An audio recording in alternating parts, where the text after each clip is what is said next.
Anytime.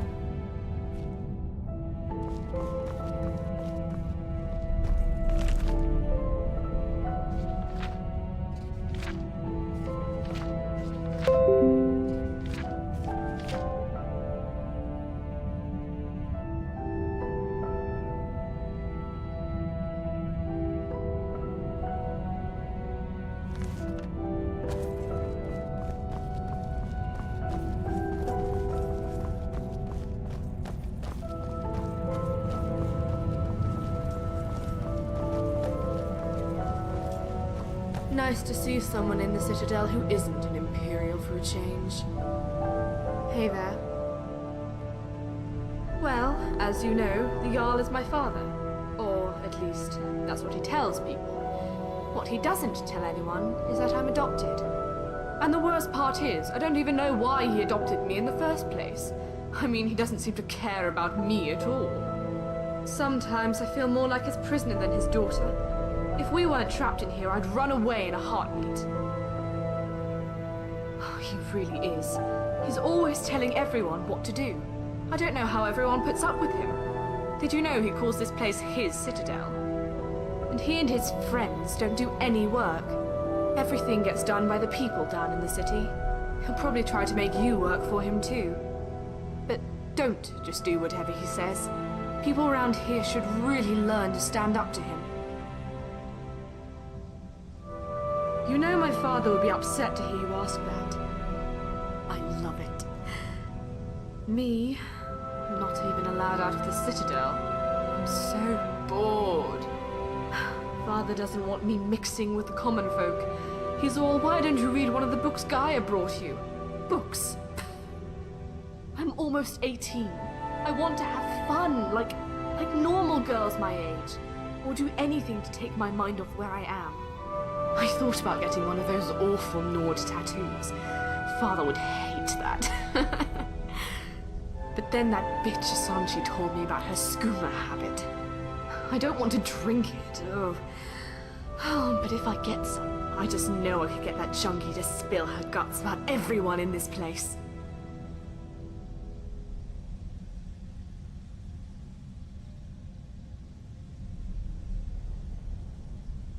You got some! Well done! Now, take it down to Asanchi in the kitchen and see if you can squeeze her for information.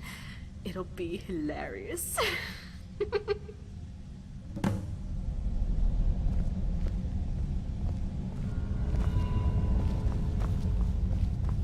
Wouldn't it be nice to just talk a little, you and... It's so nice to just talk a little, you and I. I was just thinking... Would you be interested if I told you a little about myself? Adrian and Ulfbert are not the only nice people in Whiterun. Hulda, the innkeeper at the Abandoned Mare, is also very sweet. She actually has a cousin in Solstheim. Did I tell you that? It's quite funny because this cousin is second cousin to my best friend Brit. I'll tell you about her some other time. Anyway, I have spent many hours at the Abandoned Mare. Hulda has been very kind. She has even offered me a bed for free from time to time. Although, I don't know, it seems the mattresses there are in such a bad shape that they could almost walk away on their own. Michael, the bard, is a jerk though. He seems to think he's irresistible. Once said he wanted to teach me how to kiss. Ha! I taught him how to slap somebody very hard in the face. Are you hungry? I could make a meal for you if you like. All right. Shall we continue?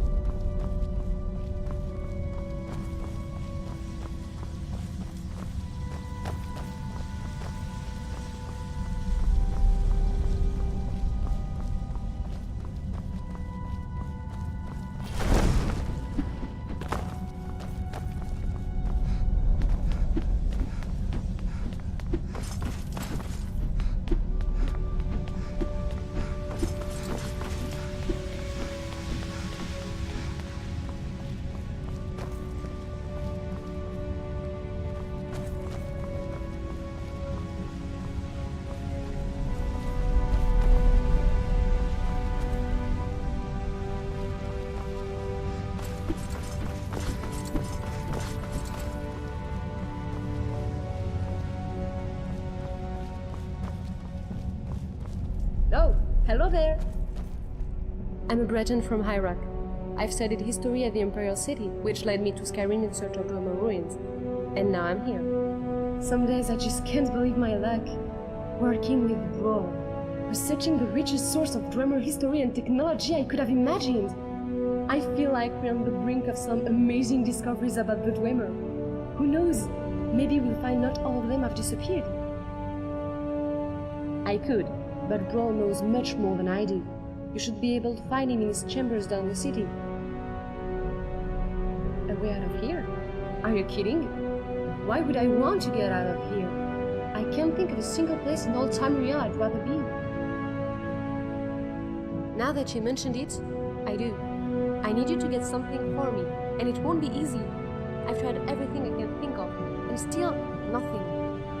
There's a big Nord living down in the city called Rikus. You may have seen him walking around in an immaculate example of dwarven armor. I need that armor. It's the only one like it, and I believe it to be crucial in unlocking the secret of this place.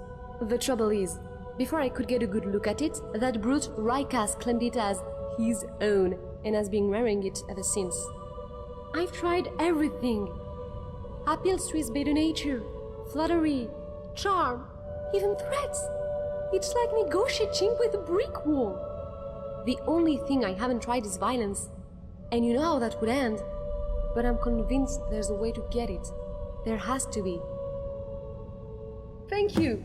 If you do manage to get it, you're welcome to keep it. I just need to have a quick look at it, that's all. Of course, I think I can teach you a thing or two.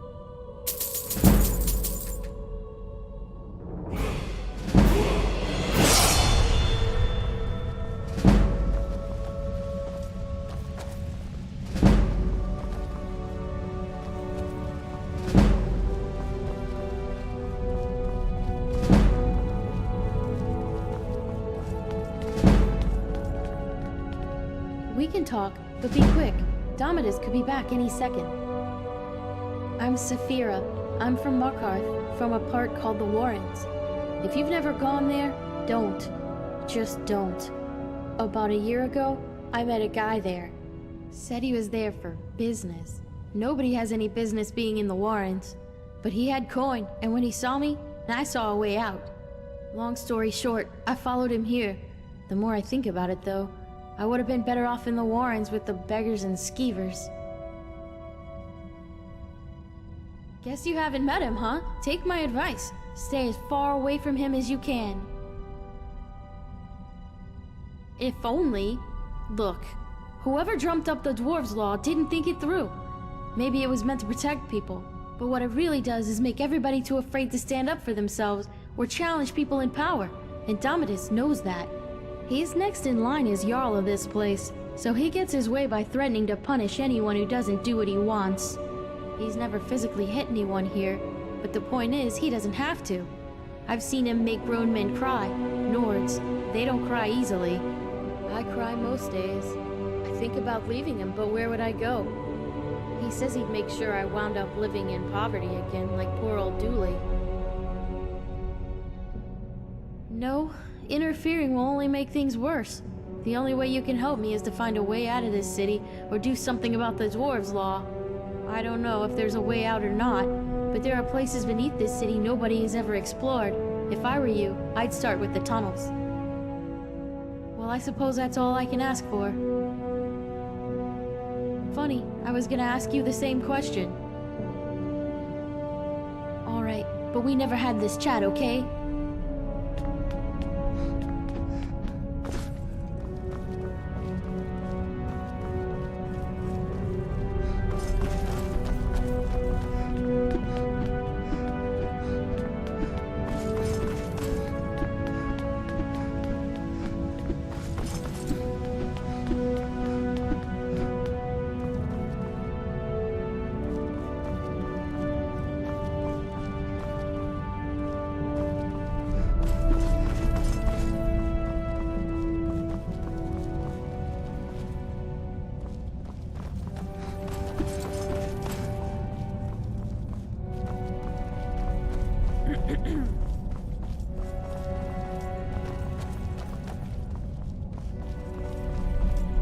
Hello, Petal. What a pretty thing you are.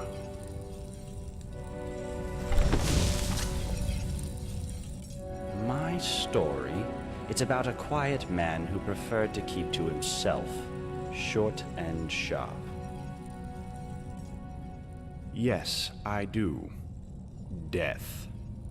Death is the only way out of here. What?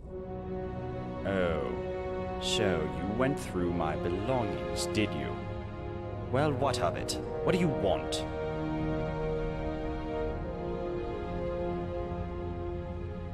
Oh, how noble of you. I've admitted it. I worked for the Dark Brotherhood, and I was very good at what I did. But I'm quite comfortable here, as you can see. What would be my motivation to kill anyone now? I'd need some kind of death wish. Now, was there something else you wanted to ask me? Or can I get back to enjoying my retirement? You do that.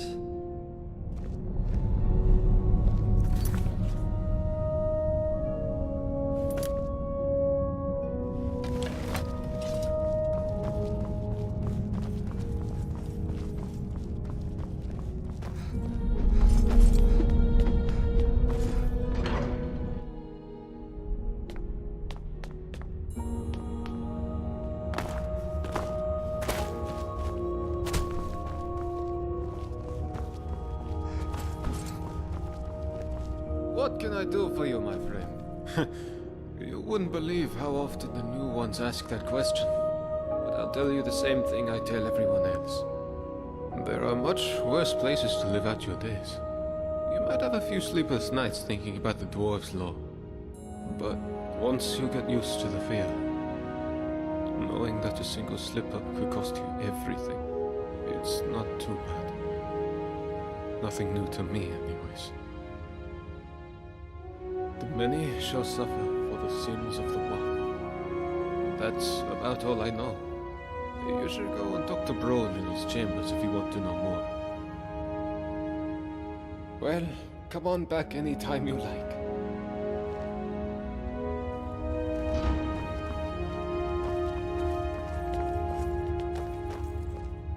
Hello, neighbor. My story? Oh, not much to tell, love.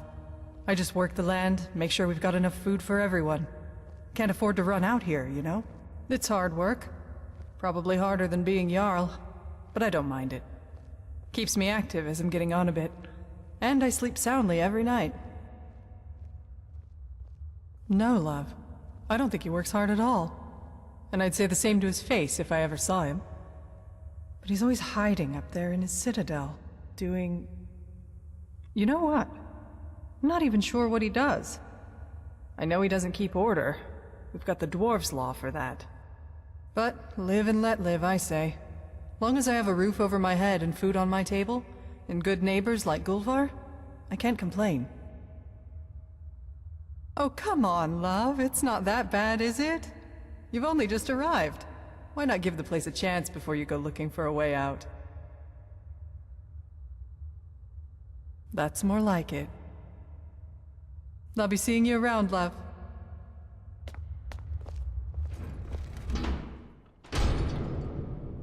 Hi there.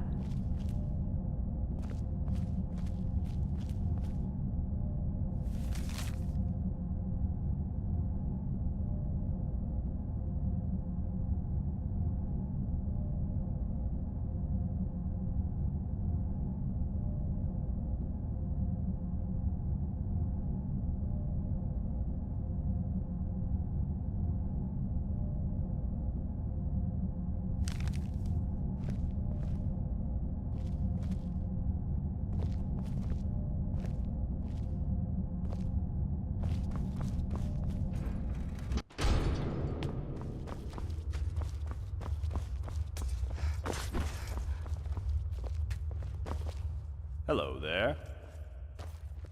No, I don't. But I'd wager that if anyone does know a way out, it's the Jarl. But of course, If he told anyone, he'd be ruling over an empty city.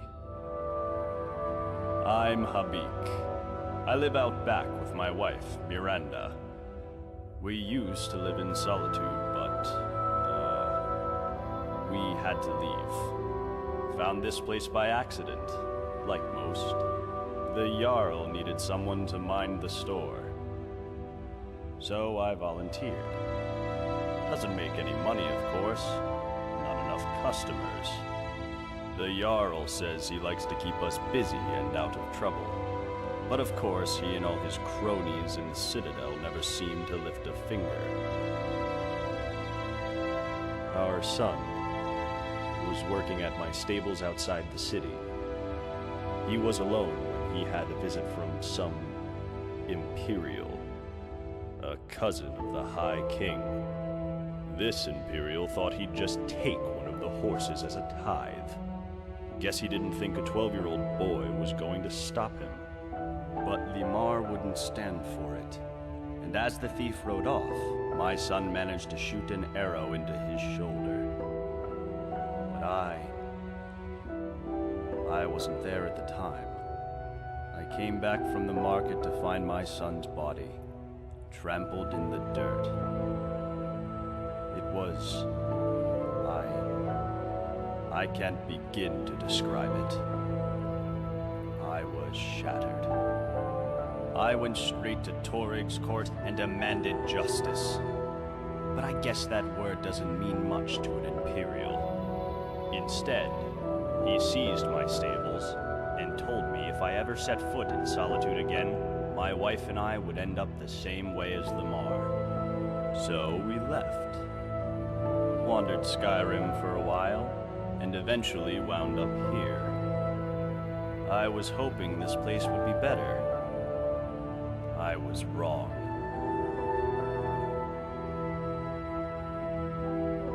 I wish it was that simple. But with the Dwarves' Law, everybody here is terrified of doing anything wrong, in case it gets us all killed. The Dwarves wrote, "The many shall suffer for the sins of the one." But we don't know what they meant by sin. Theft. Violence, probably. But maybe they meant all sorts of things, like dishonesty or disobedience to the Jarl. That's what Metellus would like us to think, anyway. So I could ignore his orders. Sure.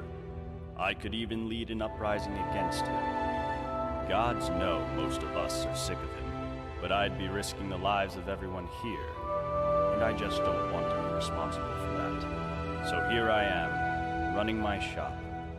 Could be worse.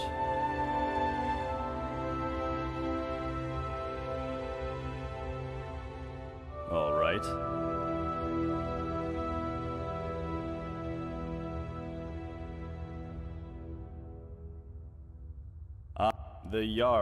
The Jarl says he likes to keep us busy and out of trouble. But I'd be risking the lives of everyone. Don't be a fool. That sort of dangerous talk could get us all killed. If you don't believe me, go and talk to Broll. Dunmer fellow. Can't miss him. See you again soon, I hope.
Oh, sorry.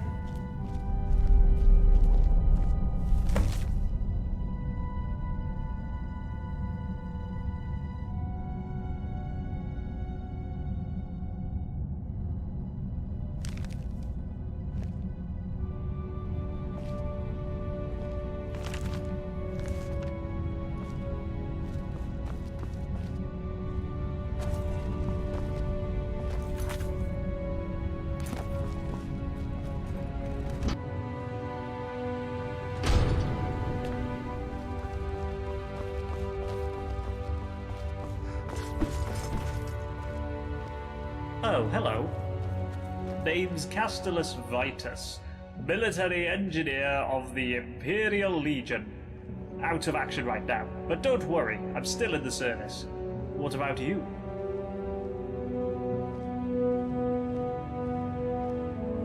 That's odd. You don't look like an Imperial. Can't be helped, I suppose. These days we've got to accept help wherever we can. Now, I expect you'll have questions about how this place runs. Happy to share what I've learned. What did you want to know? Ah yes, my workshop. Well, of course, as an engineer through and through, I couldn't resist the urge to dismantle some of this dwarven technology. How complicated can it be, I thought. As it turns out, it's extremely complicated. You see these gleaming dwarven busts in every room? Well, I think I know what they are. They all seem to be connected to the pipes running all over the city and down the front of the citadel. And I've seen these things before in other ruins, but these are different. Their eyes are glowing with blue light. Have you noticed? But whenever you see one of these things, remember, someone or something is watching everything you do, waiting for you to break the dwarves' law. Jarl's got me working on repairs to the citadel. This place was built to last, but it still needs an engineer's touch every now and then. Door hinges need to be oiled, cracks need to be patched up, and that bloody water pipe in the bathroom is constantly springing a leak. But it's a good idea to make yourself useful around here. No doubt the Jarl will make good use of your skills too, whatever those might be.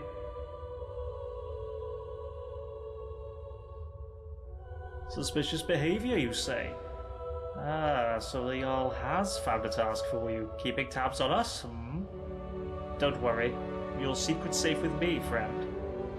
Well, the Citadel's mainly full of good Imperial stock, so you don't have to worry too much about them. But now that you mention it, lately I've been wondering if the Citadel isn't haunted. Every now and then, mostly late at night, I swear I can hear a woman sobbing. I'll be damned if I know where it's coming from, but it's not Gaia next door, so who could it be but a ghost?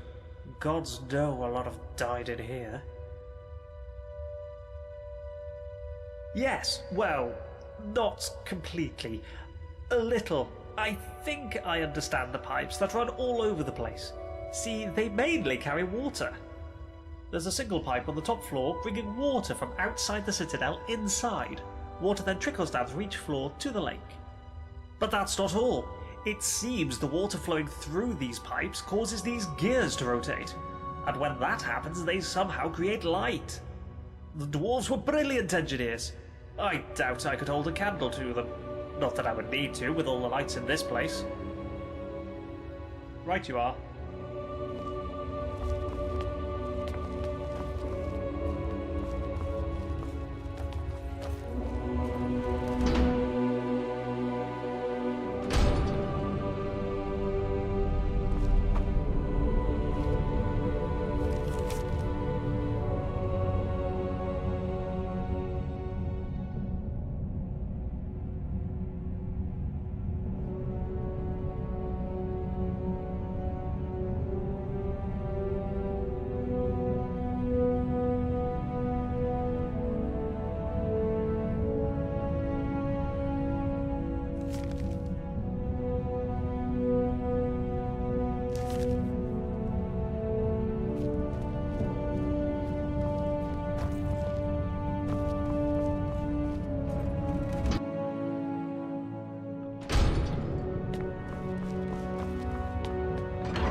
I'm so glad you decided to come see me.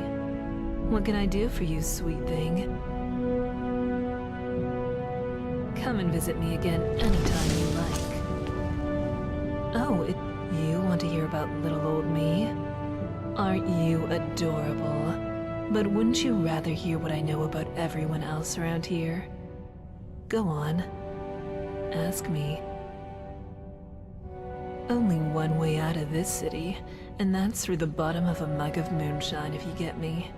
Solve all your problems. At least for a while. But then again, some folks will overdo it. Ulrin, the Dunmer fellow, can't miss him, hit the drinks pretty hard after his wife, Maisie, disappeared.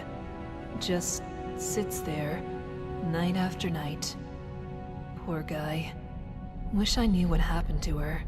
Caught lots of people talking, but nobody seems to know anything. Odd.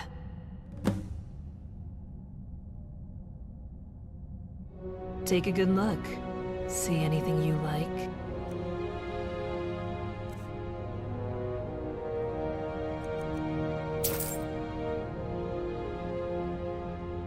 Did you know that beautiful palace above the lake is sealed? Brawl says the last person to go in there locked it behind him. I wonder what's in there. Have you seen Rygus walking around in that shiny armor of his, all paranoid, like those dwarven statues are going to spring to life any minute? Nobody here locks their door, except the Jarl. I hear there's a locked room on the top floor of the Citadel, but nobody's seen what's inside. Did you know there are tunnels running all the way under the city? Last one to go down there was Brandis, and it sent him to his deathbed. There's something creepy about Marius up in the Citadel. Plus, he never comes down to the tavern. And you just can't trust a man who doesn't drink.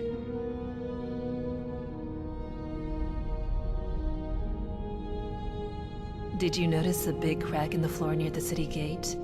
They say some poor fool fell to his death trying to scale the front of the Citadel. There's something creepy about Marius up in the Citadel. Plus, he never comes down to the tavern. And you just can't trust a man who doesn't drink. Come and visit me again anytime you like.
What do you want? Get out of my face, milk drinker. My problem is that I'm the only one around here whose head isn't buried in the sand. That's my problem. I mean, everyone acts like nothing's wrong, but we're one stupid mistake away from being wiped out. Like the last lot of people who lived here. Seems like I'm the only one ready for what's coming, whatever that is. And when it hits, it's every man for himself. You've been warned. I don't know, but did you ever get the feeling these statues are watching us? Like they're waiting for something? I don't like it. If I did, I wouldn't be standing here listening to you. What about it? Nope. This is the only one like it in the whole city. Oh, well in that case, you still can't have it. Let me be clear.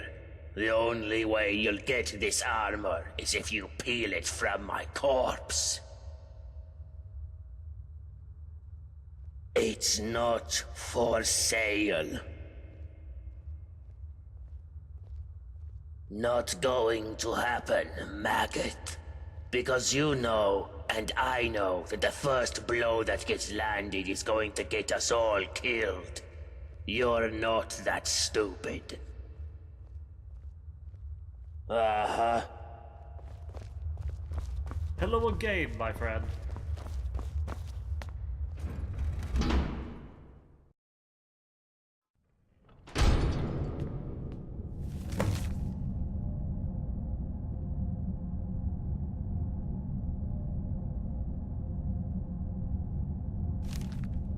Oh, Welcome to Firefly Finery. Only the finest clothes in town.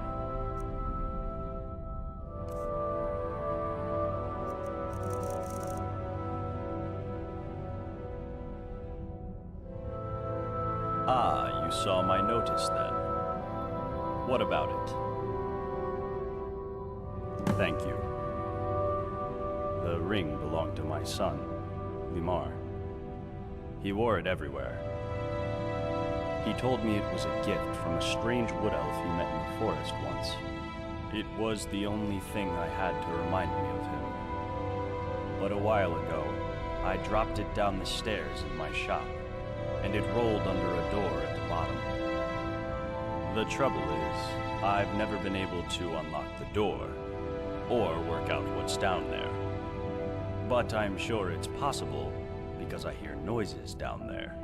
So I'll bet that somebody, somewhere in the city, knows a way down there. And who knows what else you'll find once you get in. Yes? Have you found it? Oh. All right. You had me excited there for a moment. All right. Thanks for stopping by.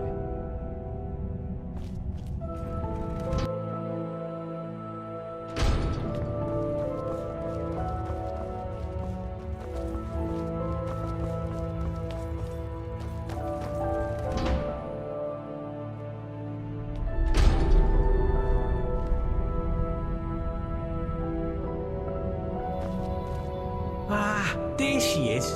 Such a pretty thing. My story. Well, my name is Degland, and I'm a merchant, yeah? But people say to me, Degland, they say, Degland, why are you a merchant? They find it surprising because I'm such an honest and trustworthy person. And sometimes you hear about your merchants who are, you know, dishonest. Well, I say to those people, I'm not like them. My father used to say to me, Degland, you can't be like the others. You be a good boy. And I was, my friend. I was not only just a good boy, I was the best boy. The best boy now and the best merchant with the best prices for you. My friend, you're in luck. I actually do, but let's keep it down, eh? Don't want anyone else to hear, do we? But I'll be honest with you, my friend. I'm looking after you. There's a bit of a catch. See, it's only gonna work for one person, yeah. I've been keeping it to myself, you know, thinking maybe I'll need it myself one day. But I'm a reasonable guy, yeah. I reckon I could be, what's the word, persuaded? Persuaded to give it away for, say, 1,000 gold coins?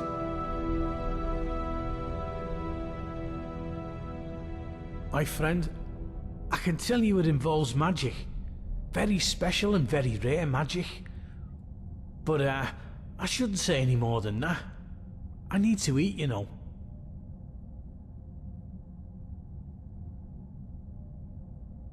Well, I like you, so I'm gonna be honest with you. Business here, it's hard, you know. Really hard. I'm doing it tough, yeah?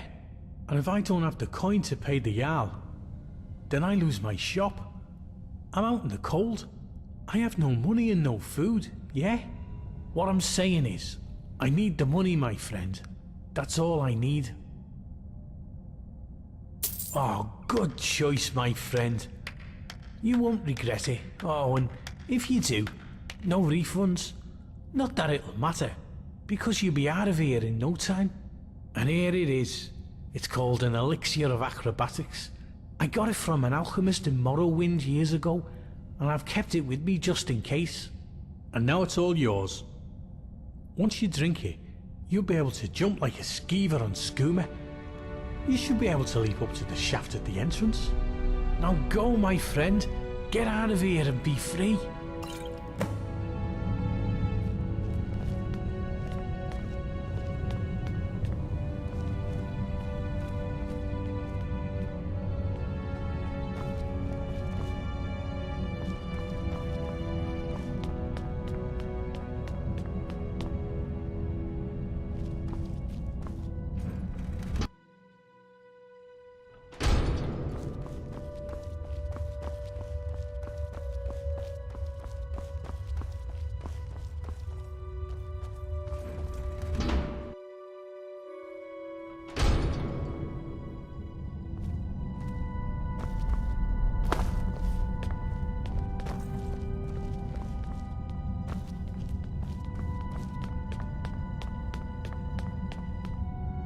What can I do for you, my friend?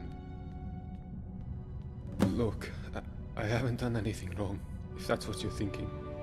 It's not as if I'm a vampire or a necromancer or anything. Somebody just has a problem with my preference for male company. Nothing gets by you, does it? Sorry, that was me. Yes, I like men. When you grow up and went home like I did, you expect a bit of hostility. I saw enough friends attacked and driven away by angry Nords to know the cost of not keeping your personal affairs to yourself. So I hid who I was for, what was it, 20 years? Living in the barracks with a dozen other guardsmen, watching what I said and where I looked. But that kind of fear eats away at you slowly. Until living isn't any better than the thing you were afraid of. And that's when I came clean. Needless to say, since I'm now living underground on the opposite corner of Skyrim, my openness didn't go well among the Nords of Windhelm. But at least down here, I get to be who I am. Or at least, I thought that was the case. Perhaps I was wrong. No. I keep my personal affairs to myself, and I've never really been interested in any of the men here. Not my type. It wouldn't usually bother me. I have a thick skin, and I can handle myself in a fight better than most. But if these threats keep getting worse, eventually my secret admirer is going to get violent and break the dwarves' laws.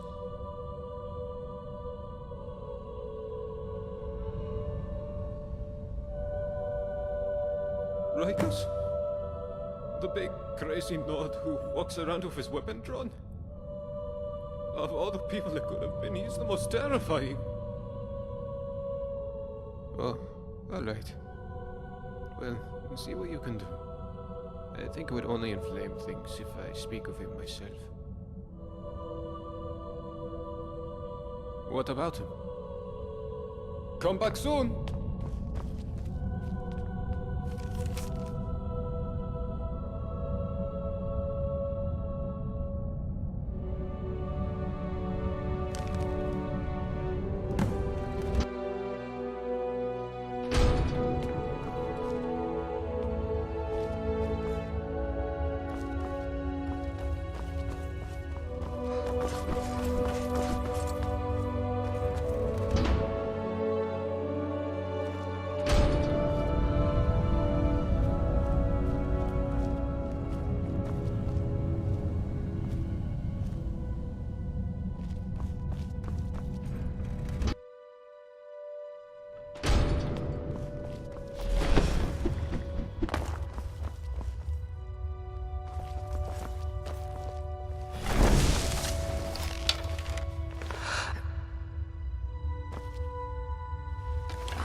Oh, hello. My what? My story? Oh, do you want to hear about me? I'm sorry, but my memory is not very good. I only remember some things. I came here with my brother Harrible. He used to look after me, and he said he always would. But then he died. Now nobody looks after me. I'm not very good at remembering things. Sometimes I forget, so I need help. That's why I need some help finding Harrible's treasure. Oh, Harrible said I should only tell someone I trust. Only someone I know. Not you. I don't know you yet. Do I? No, not yet. Our way out? Oh, no, I can't leave. I need to find Harrible's treasure first. Oh, all right.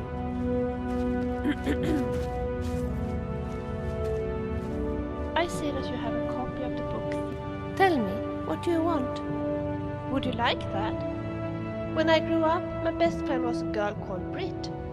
We were the same age and our parents knew each other. We had lots of fun doing the things every Nord kid enjoyed. Skiing, skating, hunting, fishing, training rats. And betting on which of the adults would be the next one to fart. I'm sure you used to do the same kind of things when you were a kid. Brit and I were inseparable until we were 15. Then her dad got work as a hunter at a castle on an island outside Solstein, and the family moved. I can't recall the name of the place. I think it started with O. Anyway, last time I heard from Brit, she was working there as a castle maid. I hope I will see her again sometime in the future. Maybe the two of us could visit her at some point.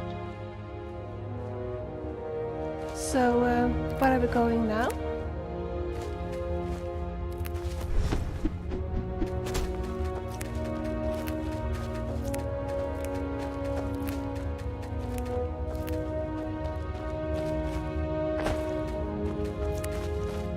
Oh, hello.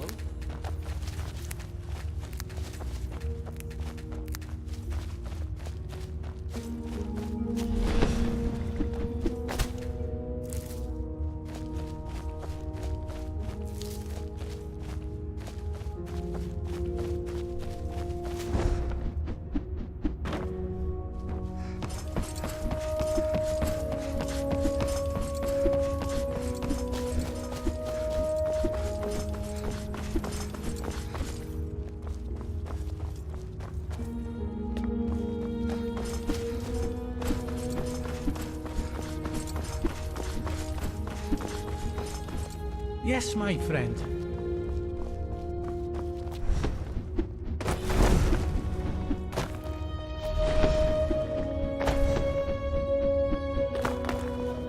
Help! There's a looter coming into the city. I saw a man come down the shaft, but he was armed and he looked like a looter.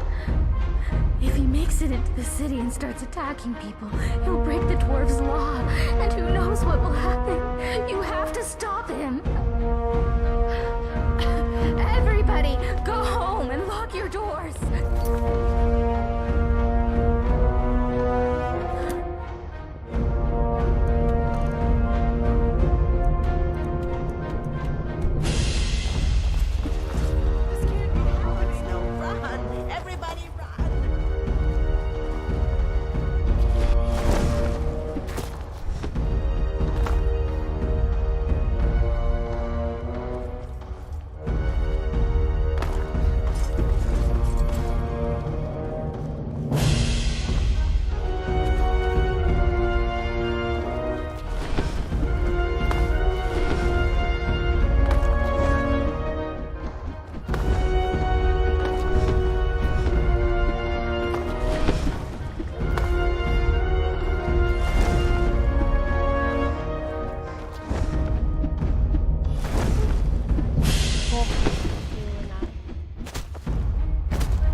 So what? What are you gonna do about it?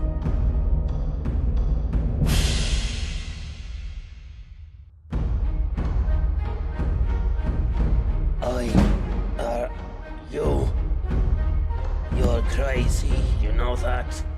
Alright, point taken. I mean, not point taken as in... You know, I'm not like that. I'll leave him alone. But you stay away from me too, got it?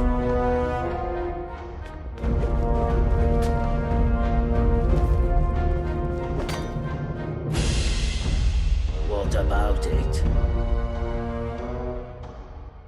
Bye.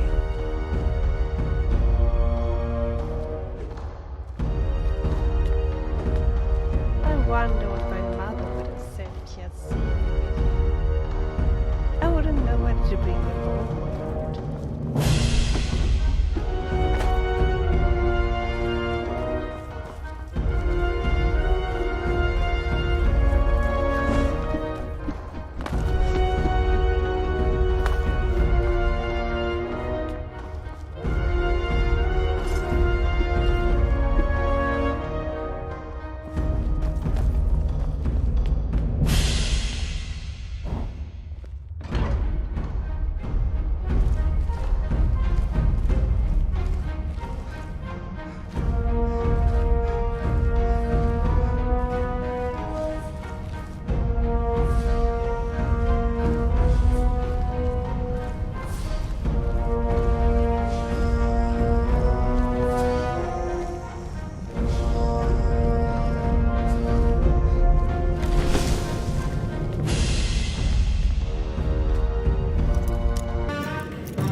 The many shall suffer for the sins of the one.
Uh-oh. Look over there.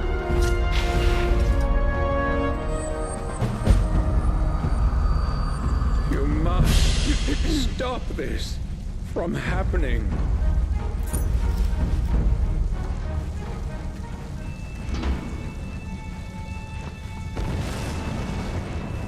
understand.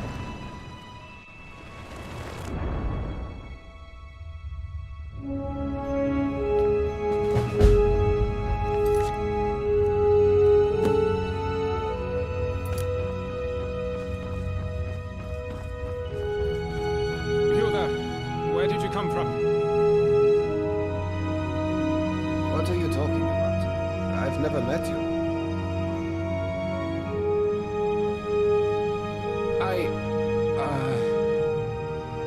You're right. I was. How could you have possibly known that? Is that some kind of sorcerer? Well, I don't want any trouble. Let me get out of your way. Let's forget this happened, shall we?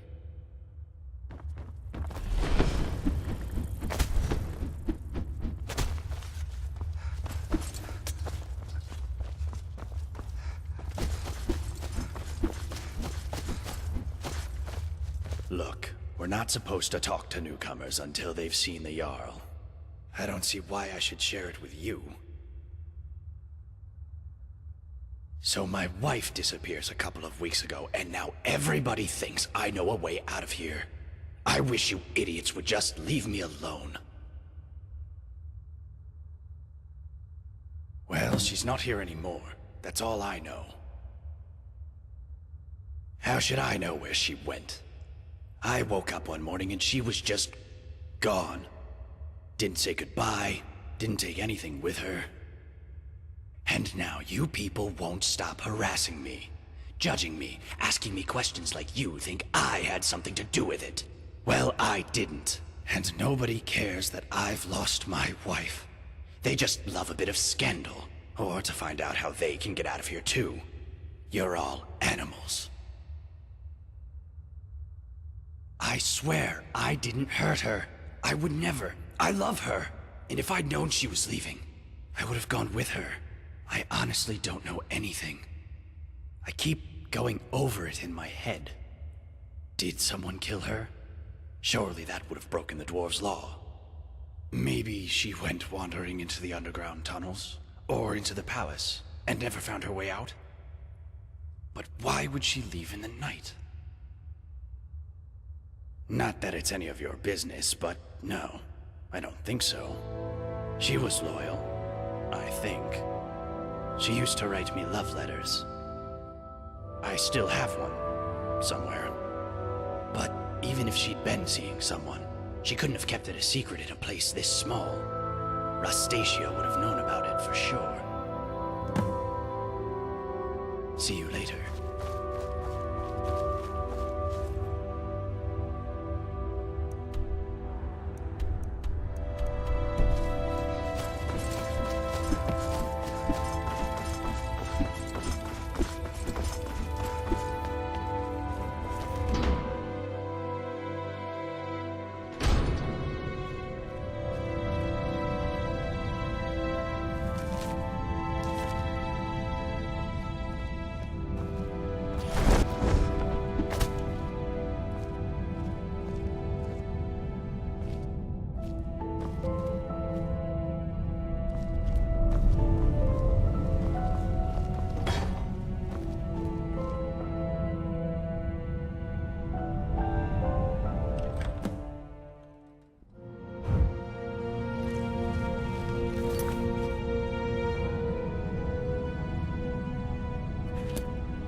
You make me nervous when you do like that. Keep an eye on the road or you might trip and fall.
down, huh?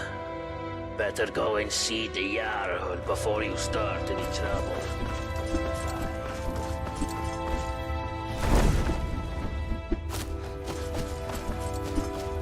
Look, we're not supposed to talk to newcomers until... Yes, it is. Where did you find it? A skeever? You mean she's dead? Oh, gods. She's dead, isn't she? I need to see her one last time. Can you show me where she is? Oh, yes, of course. Maybe it's best if I don't. I don't know if I have the stomach for it. Oh, gods. All this time. Please, at least tell me how she died. Do you think the skeever killed her, or did it get to her after she was already dead?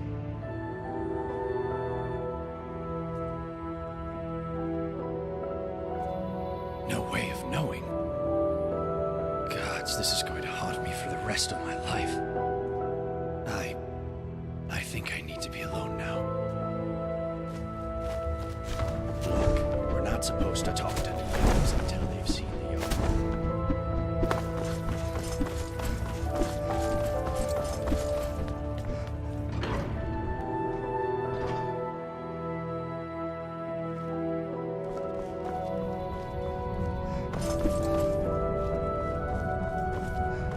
Oh.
There's a face I don't recognize.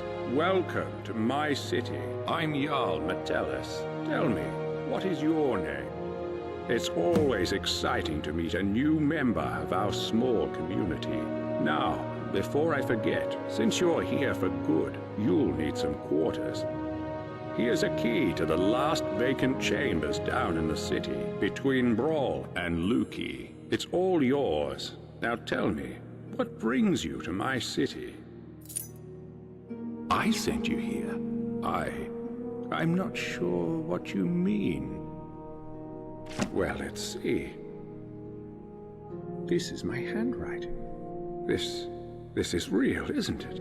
I've even toyed with the idea of creating a portal between 2 points in time, with Brawl's help. But that's odd. My letter makes no mention of what caused the disaster. I suppose I was in a hurry. So tell me, what's going to happen to us? So the dwarves' law is real, after all, just as we always suspected. But you know who broke it? Who was the culprit? Ah, that is a shame. Well, let's see. Do you think you could do me a favor? I need you to investigate the city. You must work out who is going to break the dwarves' law. As Jarl, I authorize you to go anywhere you need to go, including private homes. But if someone asks you to leave, you should do so immediately. I can't promise either of those things. And of course, if you decide to stay, I would make sure you enjoy a comfortable life here. Now what do you say? Will you help me? Thank you. Now, you mustn't tell anybody where you're from, or what may be about to happen here. People do foolish things when they panic. If it helps you, you're welcome to borrow the book on my desk. It contains the names and addresses of my subjects. Just don't show it to anyone. Goodbye for now, and good luck. I don't need to tell you what will happen if you fail.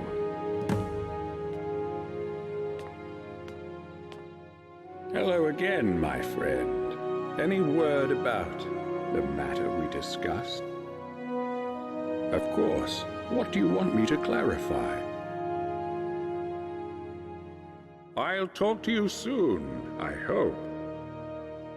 Well, I hope your investigation has been thorough. I don't want you accusing the first person you suspect. So, who is it? I'll talk to you soon, I hope.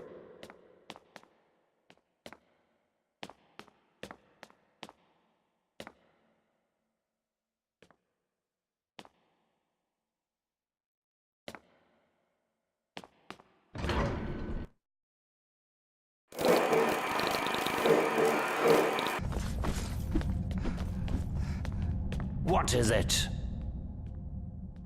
I'm sorry, what's my story? What in oblivion is your story? How dare you come in here like you own the place and expect me to explain myself to you?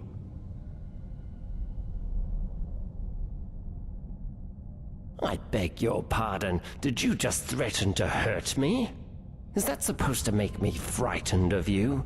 Let me explain something to you, peasant. Cut a single hair on my beard, cast a single spell, fire a single arrow, and the dwarves' law means you're dead. Dead. Got it? You might have been somebody important in your old life, but down here, you're no one. Here, I own you, and there's nothing you can do about it.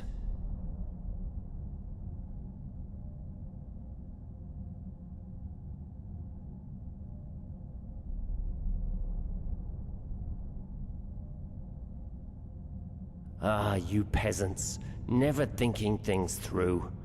You see, down here, I don't need to hurt you to have power over you. Force means nothing here. I get to enjoy the privileges that my station in life affords me. I live in the Citadel, I do what I want, and I eat the food you peasants give me. And if the peasants feel hard done by, what are they going to do about it? Start a rebellion? Plot a little coup against the Jarl? Ridiculous. They'd break the dwarves' law and be dead within minutes, so they'll never do it. They'll just accept their lot in life and do what they're told. And that's why, now that you know your place, you're going to do something for me. I want you to retrieve something for me. It's a helmet. Dwarven. Made thousands of years ago, but still in immaculate condition. One of those vigilants of Stendar had it with him when he went down into the old mine tunnels over by the lake. He never came out. I want you to go down there and bring it back. Now, do you have any questions? Because if you don't, you'll have made a very powerful enemy here. I'll make you regret the day you were born. Got it?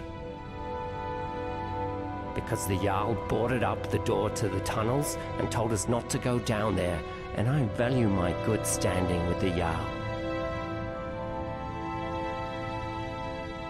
Now there's a good peasant. Go on now, and don't you show your face in the Citadel again without it, you understand?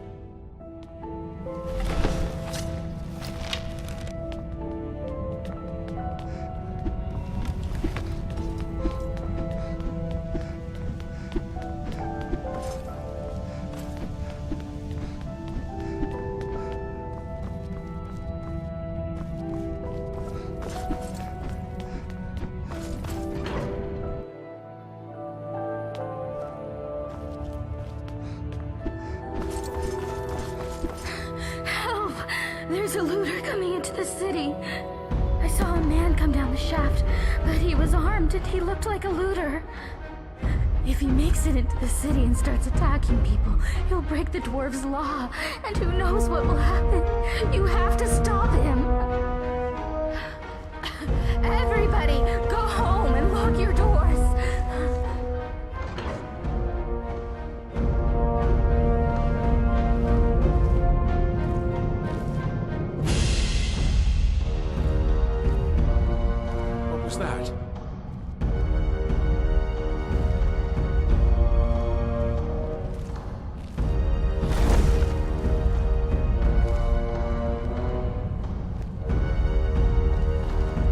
that? Thought I heard something. I'll smash your...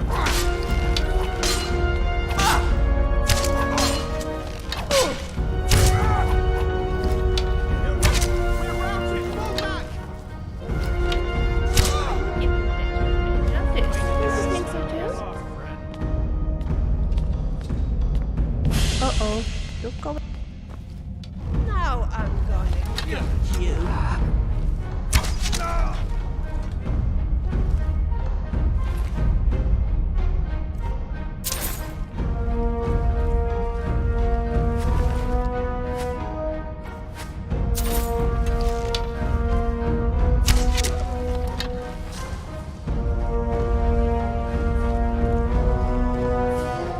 Someone there.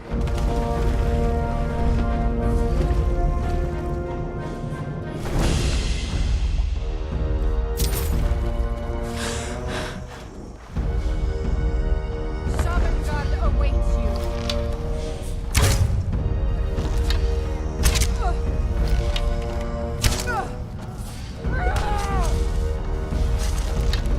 Leave her alone.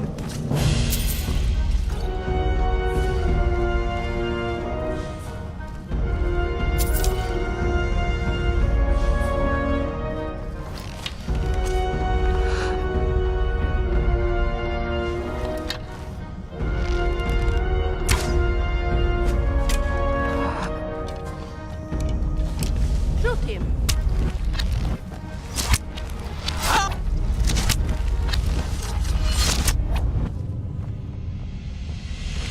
That's not... Unspecial head.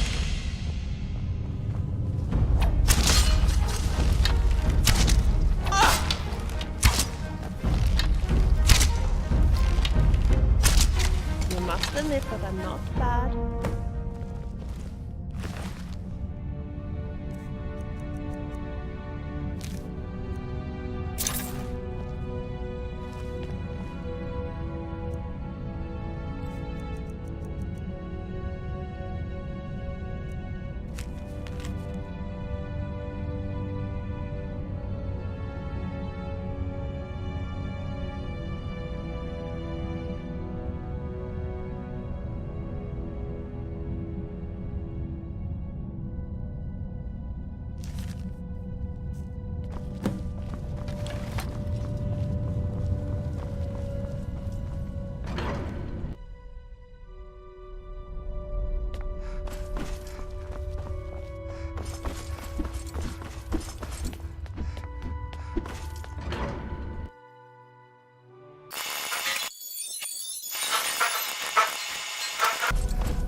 I'm a little busy, but... Why, you think if you butter me up, I'll start making food for you, too? Forget it. My kitchen's for Citadel residents only. Go make your own food. Well, fine. My story? I'm the Citadel cook. In this life. Not exactly how I thought my life would end up. But it's better than it was on the surface. That. Seems like a long time ago. I had a very easy life for myself in Markarth. Married to a silver merchant. Maybe it was a little too easy. I was bored. A lot. Started looking for something to do. A friend introduced me to skooma. It was fun. For a while.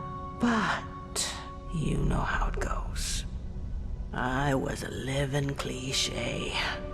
Lost my husband, my home, my easy life. Then I found myself doing things I'm not proud of. That's when I realized if I couldn't keep myself away from the skooma, I'd have to keep it away from me. So when I found the entrance to this place, I knew what I had to do. Haven't touched the stuff since. Still get the cravings. Sometimes I'd kill for one last bottle, but no point in thinking about it down here. Right.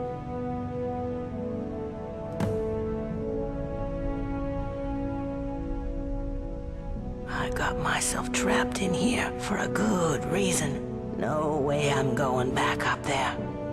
So, no, I don't know a way out, and I wouldn't want to know. All right. See you later.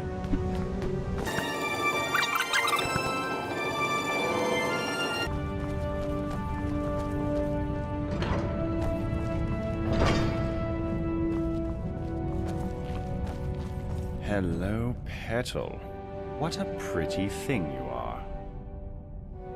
Quintus, my name is Marius. You must have the wrong person. And perhaps you're not as stupid as you look. Well done, you found me. Now, what do you want? My family? Ha! The Dark Brotherhood likes to use terms like family, but they don't know the meaning of the word.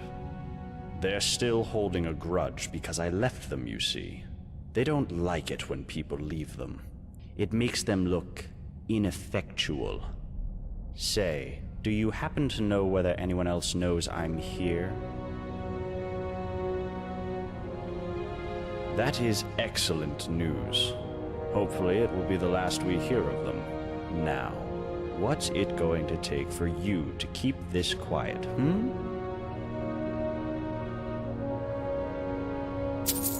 Oh, you grubby skeever. Fine, here are your coins. Just keep your mouth shut, would you?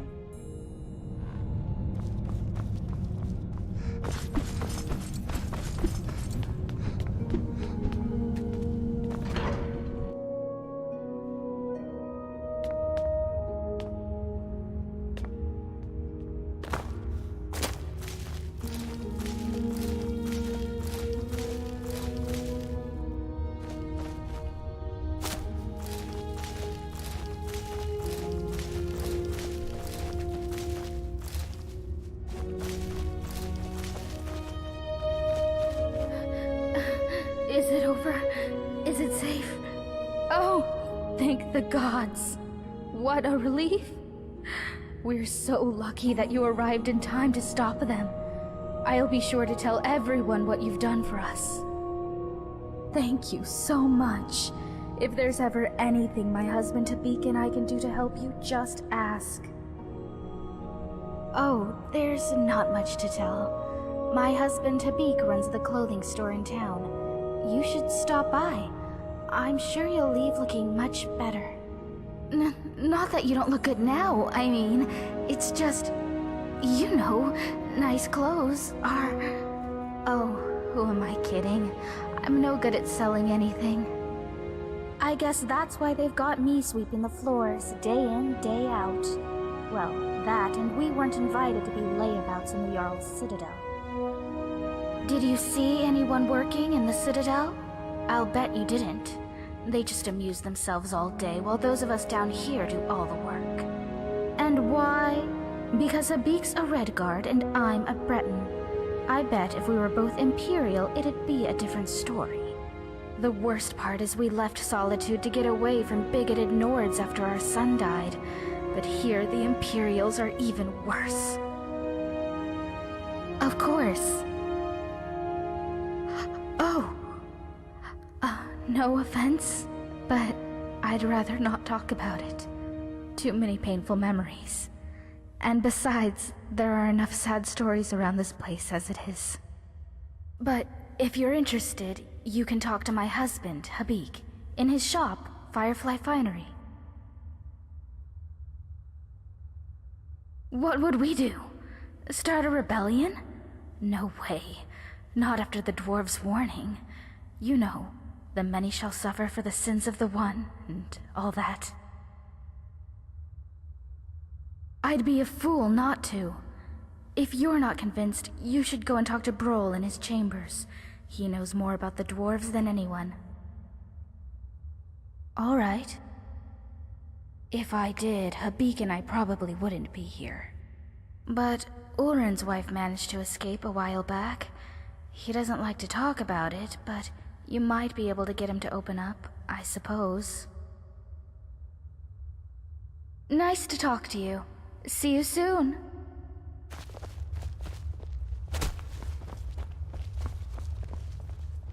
Hey, I hear you dealt with those looters swiftly. Great work. Look, I haven't done any. Somebody just. But that kind of. But at least down here, I get to. It wouldn't usually. But if these threats keep getting worse. Right, Gus? The big Oh, alright. Well, see what you can do. I think we're only in. Come back soon. Oh, hello there.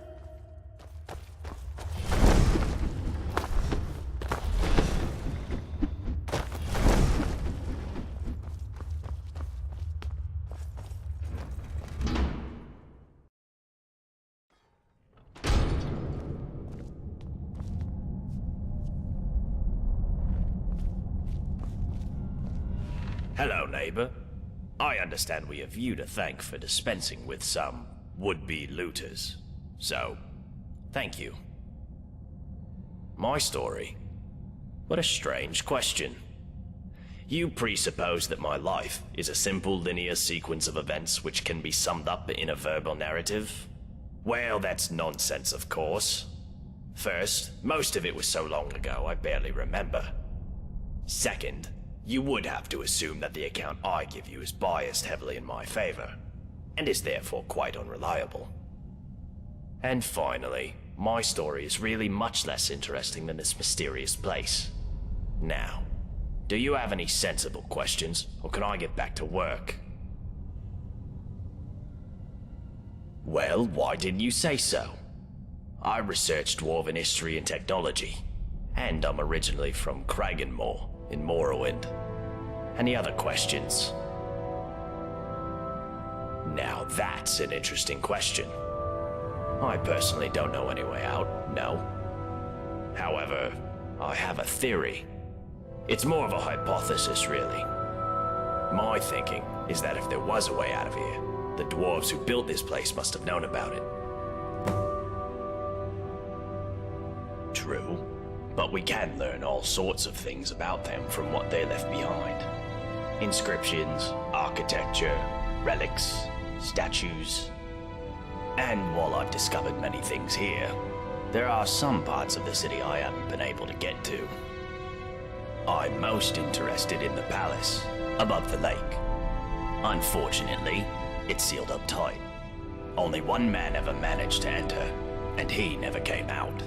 That was Narnabas, and we haven't heard from him in years. Strange fellow. I believe he was looking for the secrets of the dwarves too. If you could find a way in there, I'm sure it would tell us a great deal about this place. Who knows what secrets we could uncover.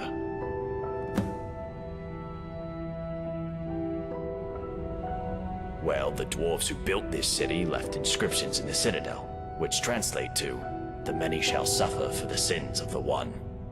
My research leads me to believe that if a single member of our community sins, it'll trigger an event, killing us all.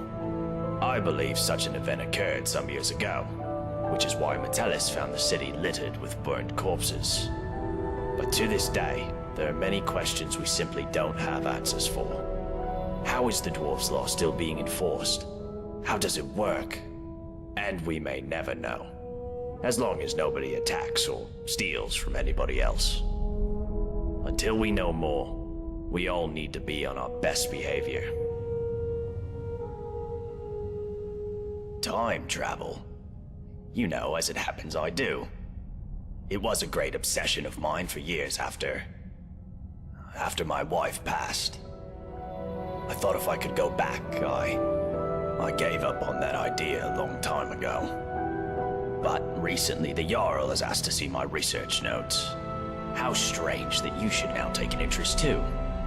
Can I ask what the nature of your interest is in this unusual subject?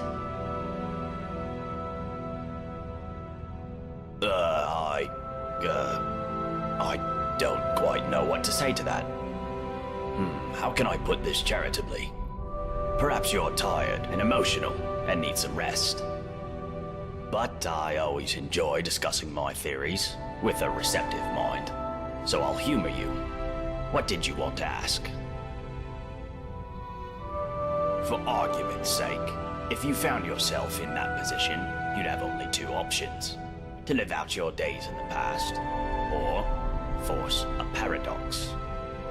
A paradox, you see, would involve changing the past so as to prevent the events which caused you to travel back in time in the first place. But you'd be taking a big risk by doing that. Who knows what the consequences would be?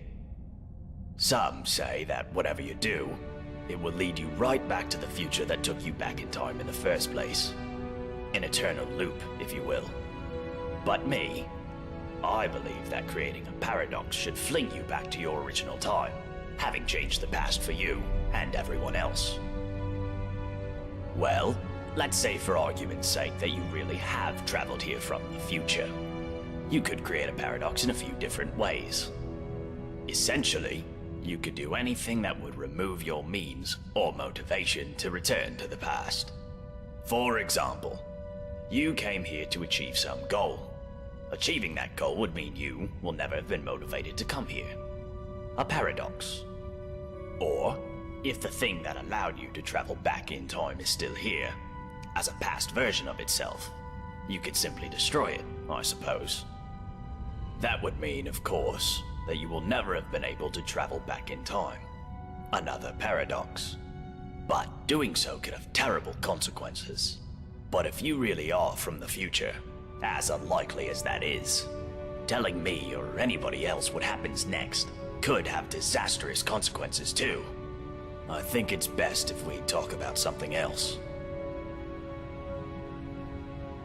That is the sun under the ground. Or at least that's how it's referred to in the Dwarven text we've managed to translate. I must confess, I haven't the faintest idea of how it works. But it seems to be giving us light and allowing us to grow crops, even under the ground. Of course, if it ever stops glowing, for whatever reason, we'll all be in quite a lot of trouble. But don't concern yourself with such dark thoughts.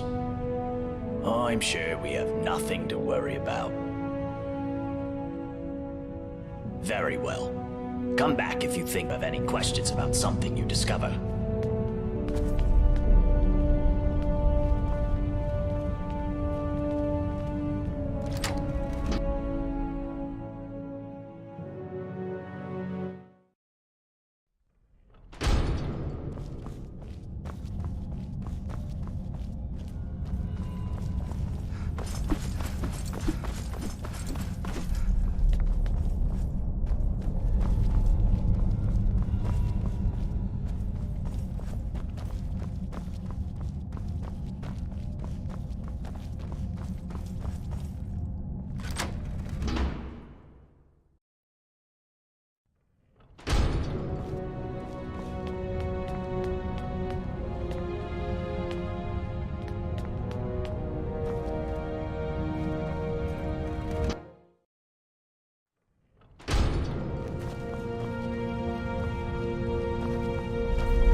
No, I wasn't.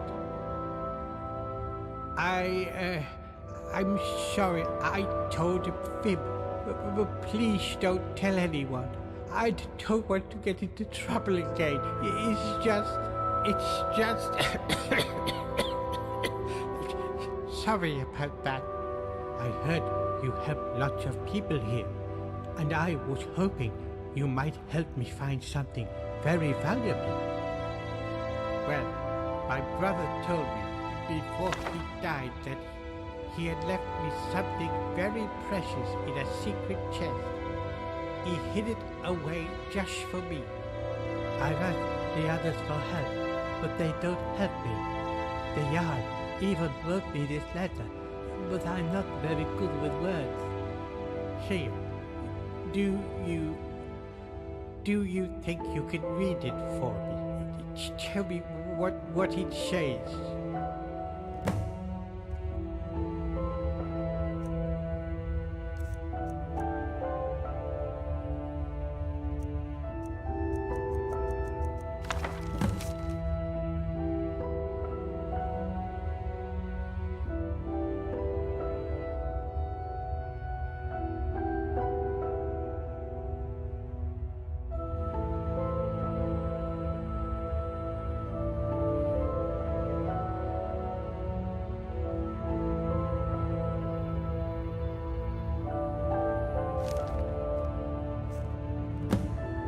Well, what does it say? You did? Oh, thank you. What does it say? What? No, that can't be right. My brother, he told me. He left me a fortune. He wouldn't lie to me. Why would he lie to me? You'll help me, won't you? You'll help me find it, please. Thank you. All I know is that it's hiding somewhere in the city. And you need this rusty key. My brother gave it to me to unlock it.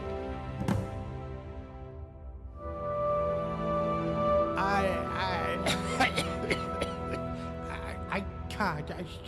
Sorry. I don't remember things so good. But he said it was hidden under the ground and that I have to hold my breath. That's all I remember. Yes, what about it? Bye-bye.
Stop right there.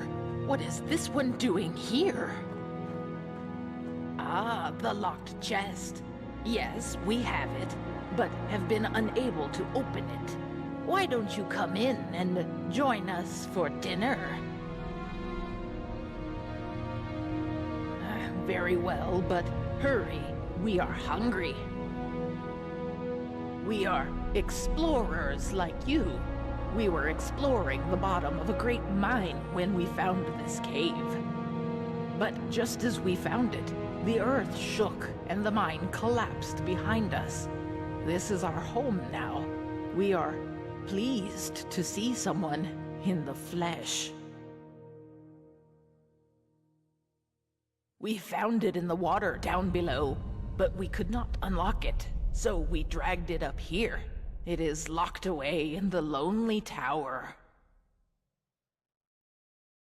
My siblings and I, don't worry, we will all share in your company. We are not sure. A lonely tower sitting all by itself in a forgotten pocket of the earth. It is strange, is it not? So curious this one is. We have been here for years, surviving on fish and this wondrous mushroom, and whatever else we can scrounge up. Good, good. This one asks many questions. Now, let us eat.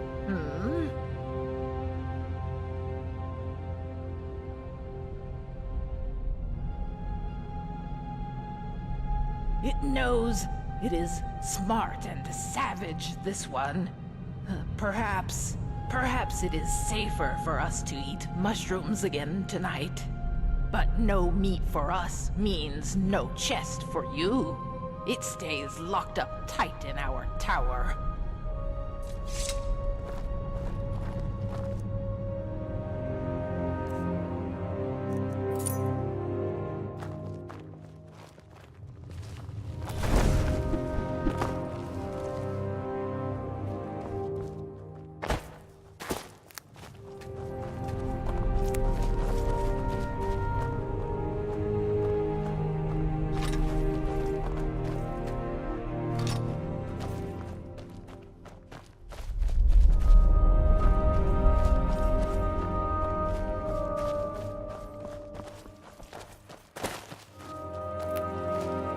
What is it?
Oh, gods, not again! Please don't hurt me! Thank the gods! Quickly, you have to let me down before that monster comes back. Okay, but please hurry. I'm Maisie. I lived down in the city with my husband Ulrin until a few months ago when that animal Metalis tricked me into coming here. He keeps me here as a... Oh gods, I can't. You have to let me down, please. I've never done anything to deserve this. Of course it is. But I think the dwarves are blind to whatever happens in this room. You can see the dwarven bust over there got broken somehow.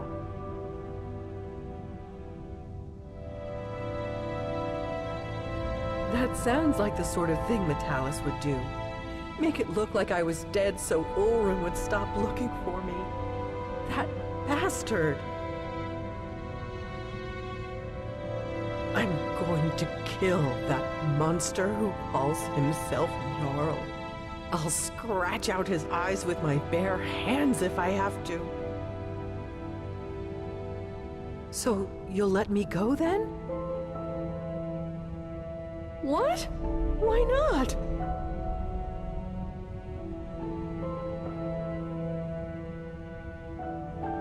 So you're just gonna leave me here?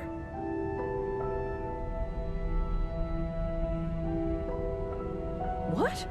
No, that's not... Please don't leave me here. Please. I'll do anything. Please don't leave me. You're gonna let me go, right? You're gonna let me go, right? You're gonna let me go, right?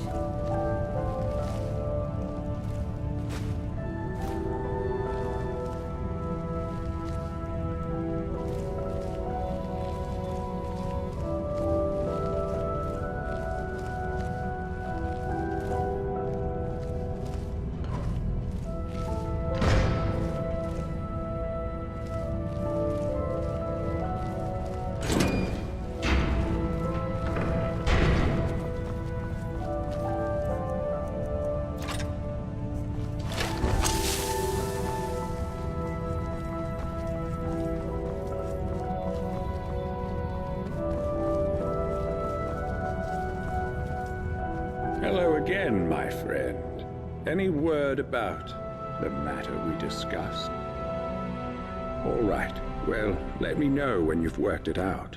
I'll have to trust your judgment, and there's no going back once you point the finger.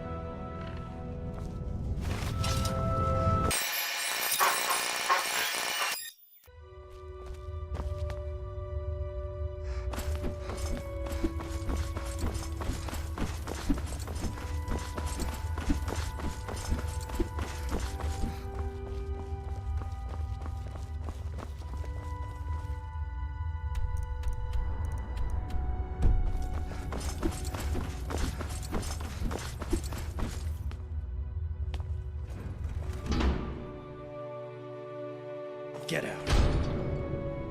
Hey, you're the one who killed all those bandits, aren't you? Gods, what a nightmare that must have been. What do you want with me? What? You're serious, aren't you? That's it. I'm going...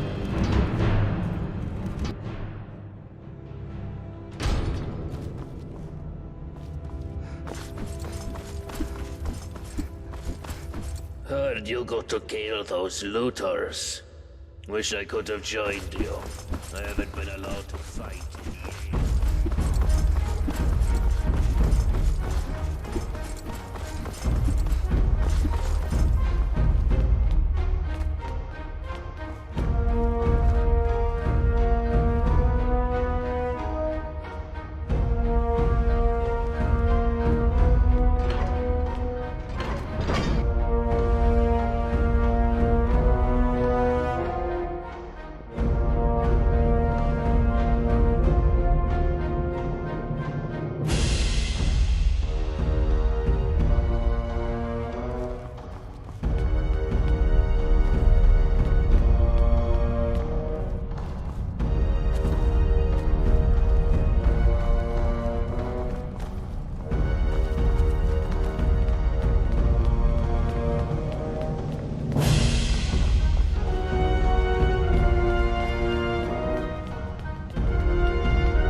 So, you'll let me go then?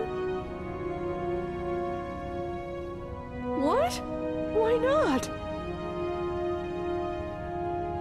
So you're just gonna leave me here? What? No, that's not... Please don't leave me here. Please. I'll do anything. Please don't leave me. You're gonna let me go, right?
Wouldn't it be nice to just talk a little, you and I? Poor Ayla. I believe she's devastated over Skjor's death. He was her closest friend. Or were they even more than friends, maybe? Anytime.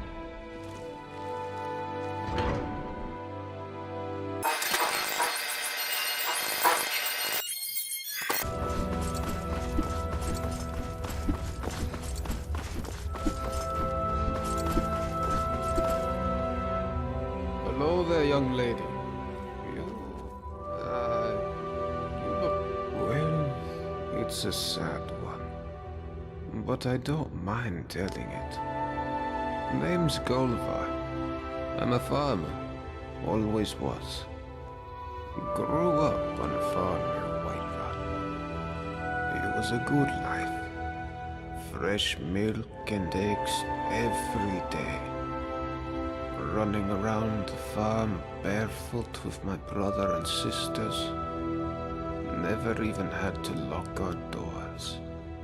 One day, when I was about 18, my father and I were carting some produce into the market when we saw a group of strangers in the top field. My father told me to run back to the house and get his axe. So I did. I ran so fast I almost threw up. But by the time I got back, it was too late. I found him dead by the side of the road.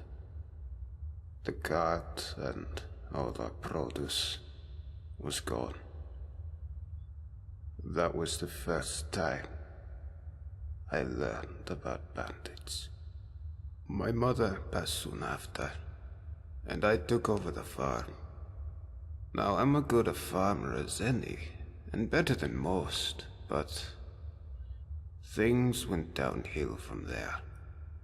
The raiding started before long. I'd come outside at dawn and find a few chickens missing. Next it was a cow, then 2 cows. That was the first time in 5 generations my family started locking its doors at night. We knew the guards from Whiterun weren't going to help us. One night, when we had nothing left to steal, there was a knock at the door. I knew who it was and what they wanted. I took my father's axe and pulled the door open real quick. Before he knew it, that bandit had my father's axe right down the middle of his skull. But there were more of them. I never saw how many, because the next thing I knew I was waking up with a mouth full of dirt and lungs full of smoke. My home was burned to rubble. My family slaughtered like cattle. And they left me alive to see what they'd done. It still burns whenever I think about it. Well, at least I got one of the bastards. Cleaved that grin of his right in half. Sometimes it helps me get to sleep at night. Sometimes. Anyhow, after that I drifted some. Took odd jobs around Falkreath.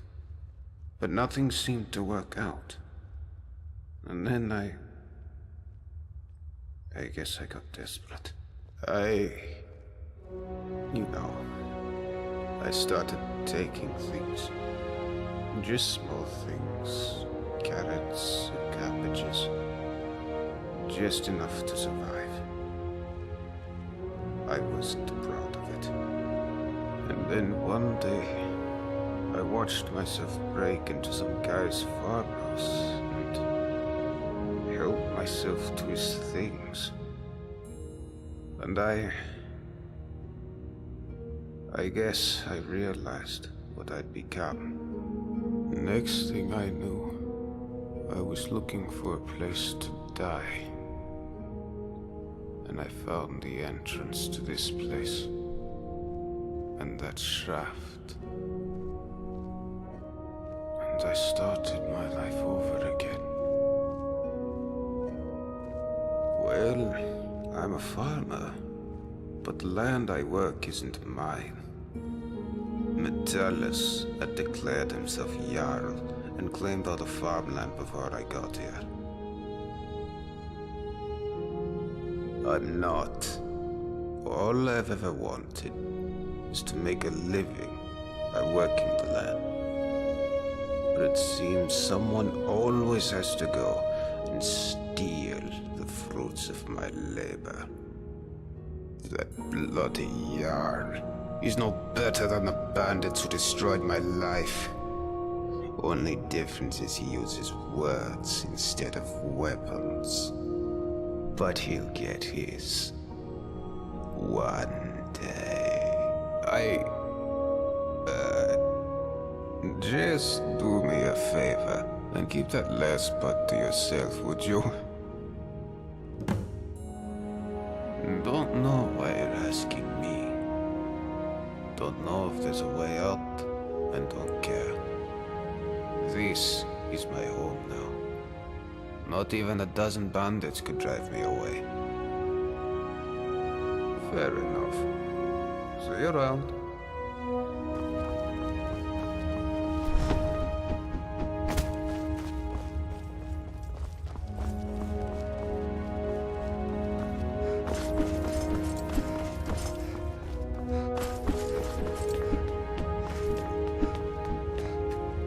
Everybody's talking about how you killed those looters.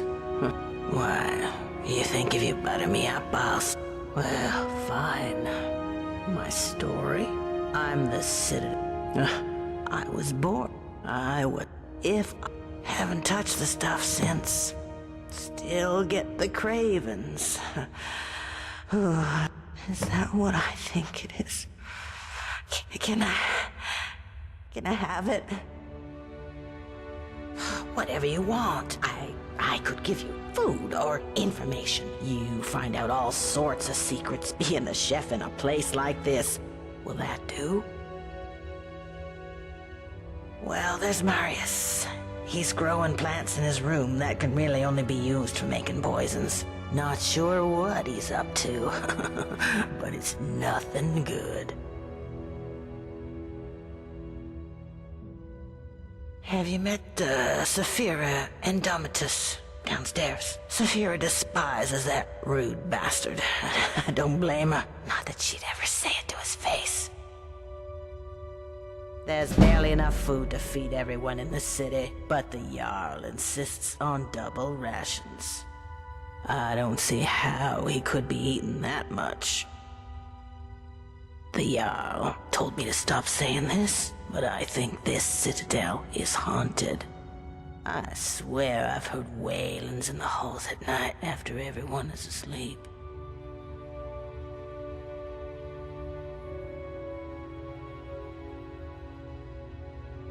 I told you my story, and you use it to squeeze information out of me? You're disgusting. Get away from me.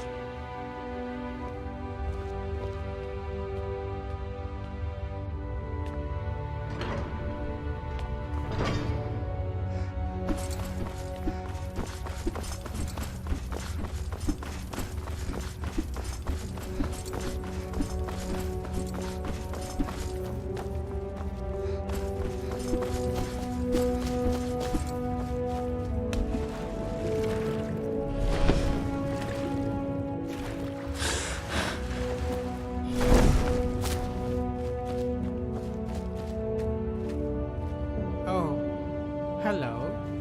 Yes, what about it?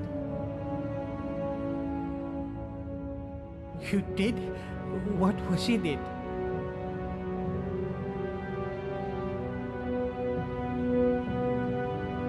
A key? Harrison left me a key. I'm confused. It was supposed to be something valuable, but it's just a key. What do we do with the key?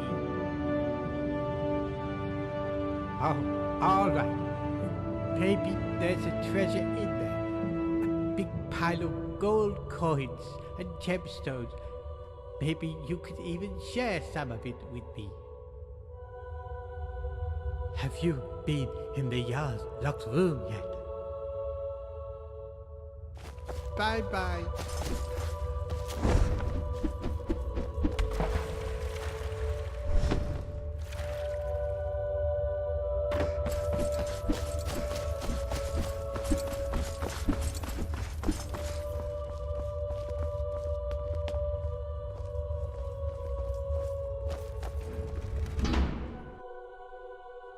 Get out. Can I help you with something?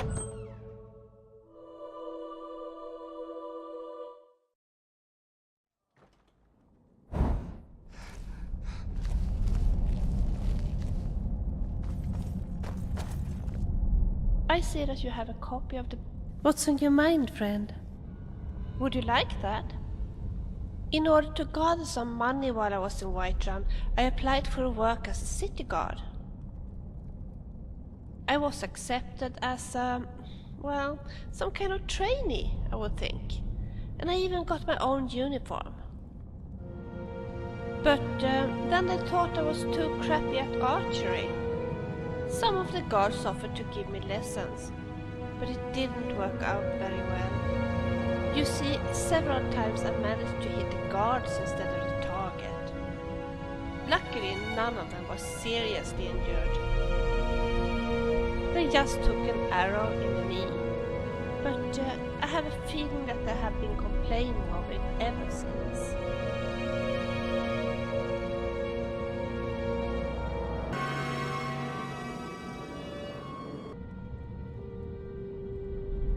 Anytime.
Smells like garlic.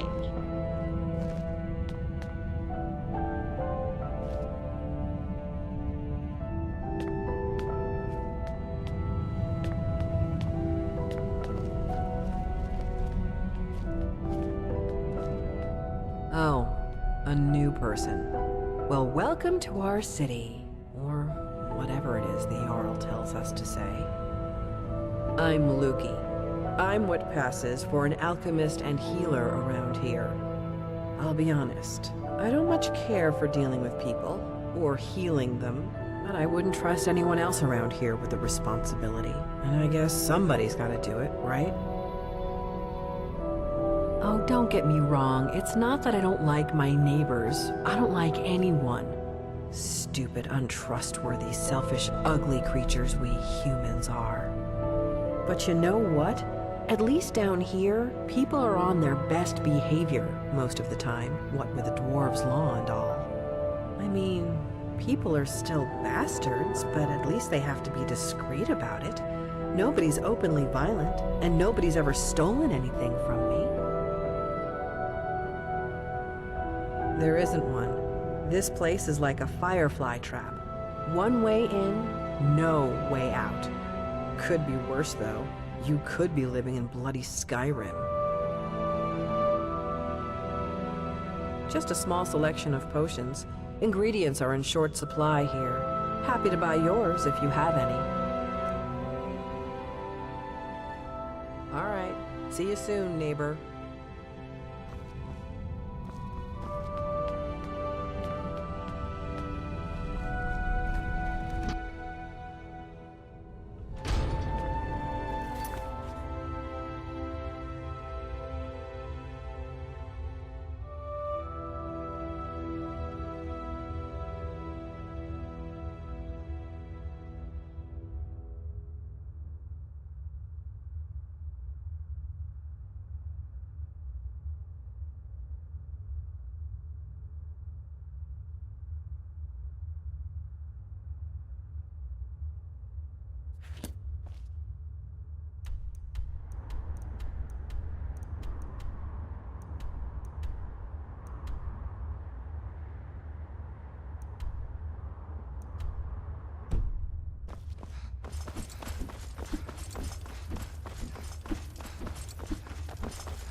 I didn't invite you in here. Get out.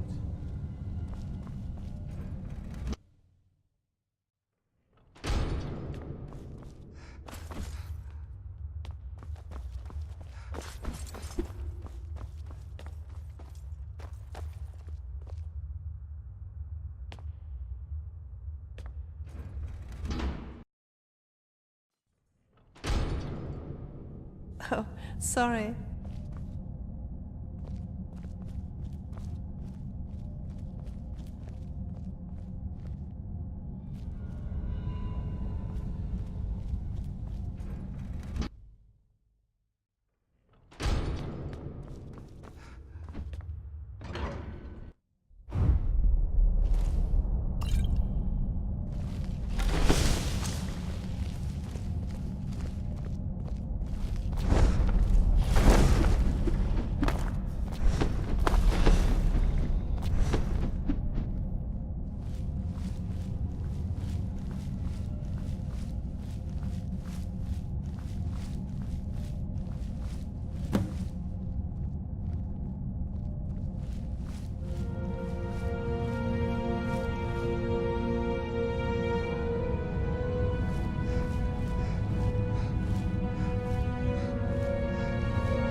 alone!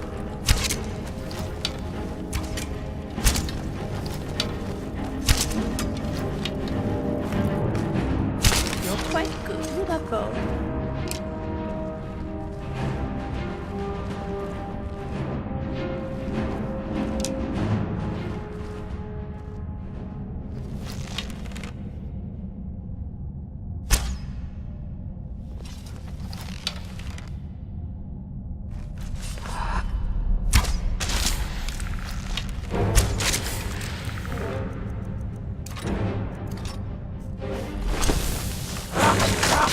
You'll taste my axe. You're just dead.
someone watching me.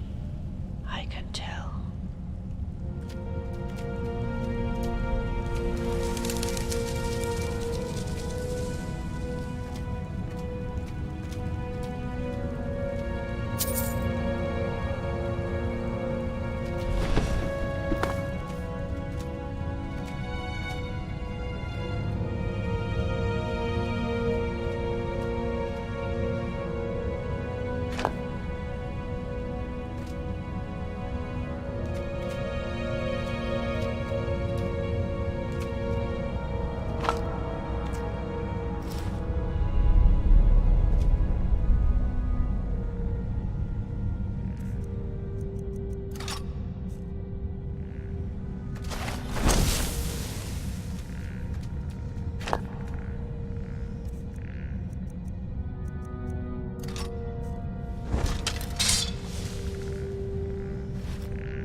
please try and keep quiet.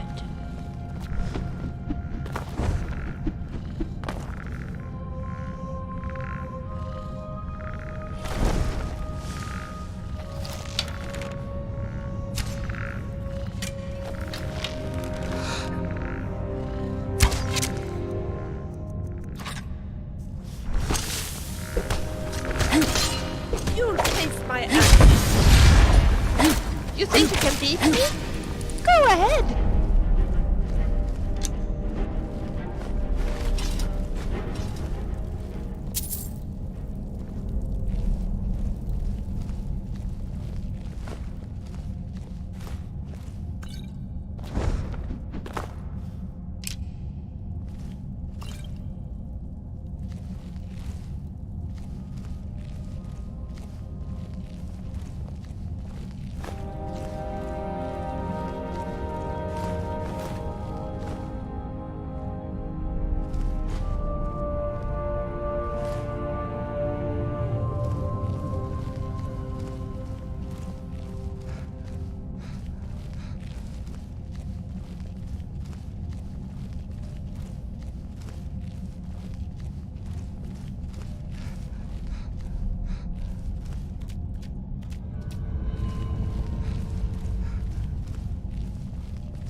talk, but be quick. Dominus could be back any second.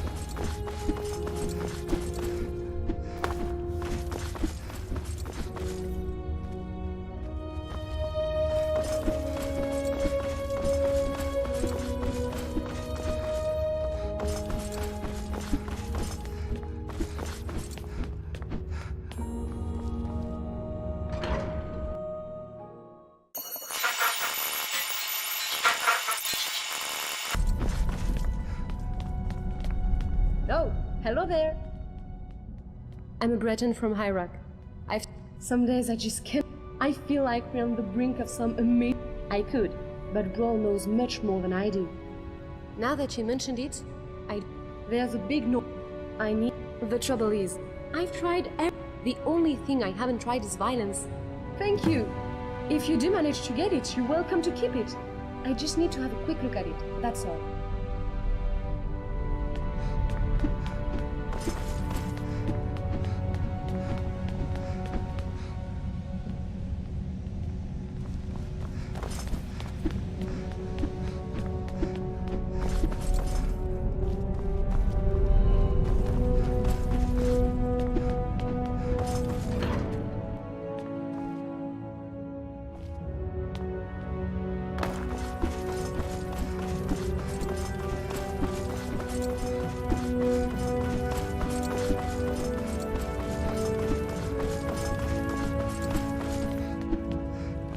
What do you want? What about it? Not my problem.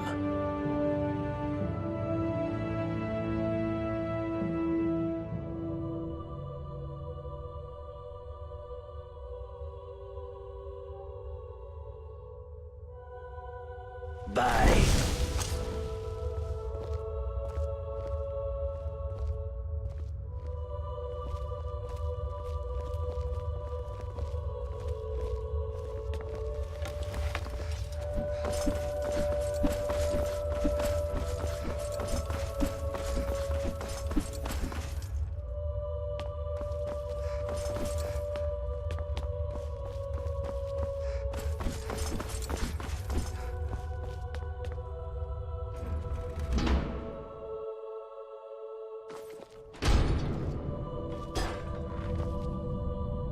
Hello, neighbor. I understand we have you to thank for dispensing with some would-be looters. So, thank you.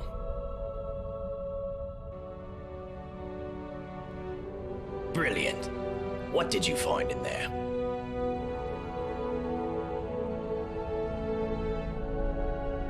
Let me see it. That is disturbing. This Dorotus fellow set out to disprove the existence of the Dwarves' Law, and instead triggered some kind of mass execution. So the Dwarves' Law is real, and can be triggered simply by striking another person. I take no pleasure in being vindicated in relation to this. But there's something else that troubles me. If the Dwarves' Law is still being enforced, does that not suggest the existence of some kind of judge? And this judge, who watches over us, must be somewhere inside the city. I need you to find whoever, or whatever it is. And when you do, well, I'm not going to say it out loud, but do whatever you need to do. For yourself, and for us all. Brilliant. What did you find in there? How terrible. But not unexpected. Nonabis was a reckless fellow. But did you discover something about the Dwarves' Law? Some relic or text? Farewell. Come back if you think of any questions.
What do you want?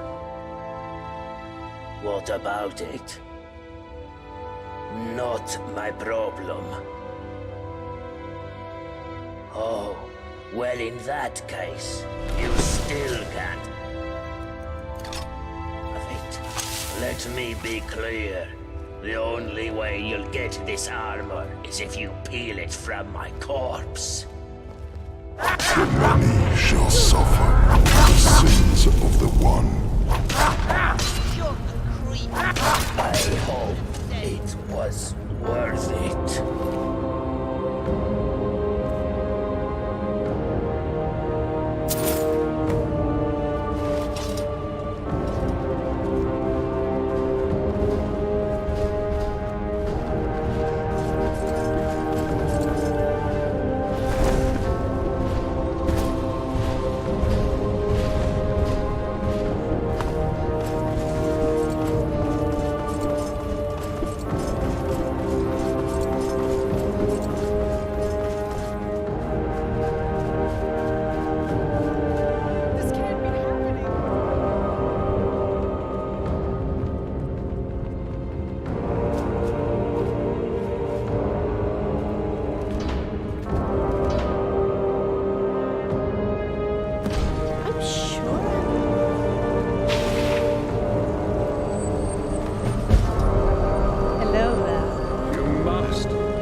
You there?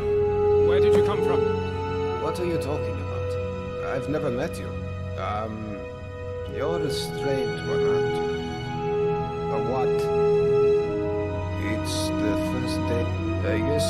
Look, daughter, the Jarl can tell you more. And you suit yourself. You'll find him at the top of the citadel. He's got the whole floor to himself. And his daughter. And if you have any questions about this place, I'd talk to Broll the Scholar. He seems to know a lot about a lot of things. See you around.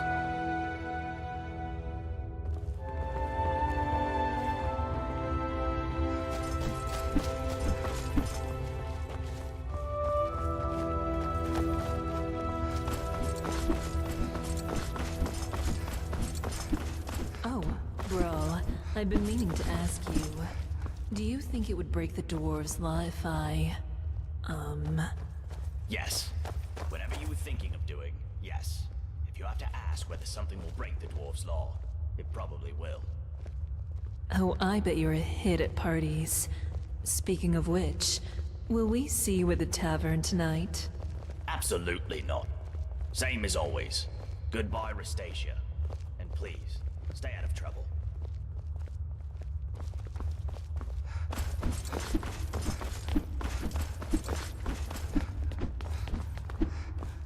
Have you spoken with the Jarl yet?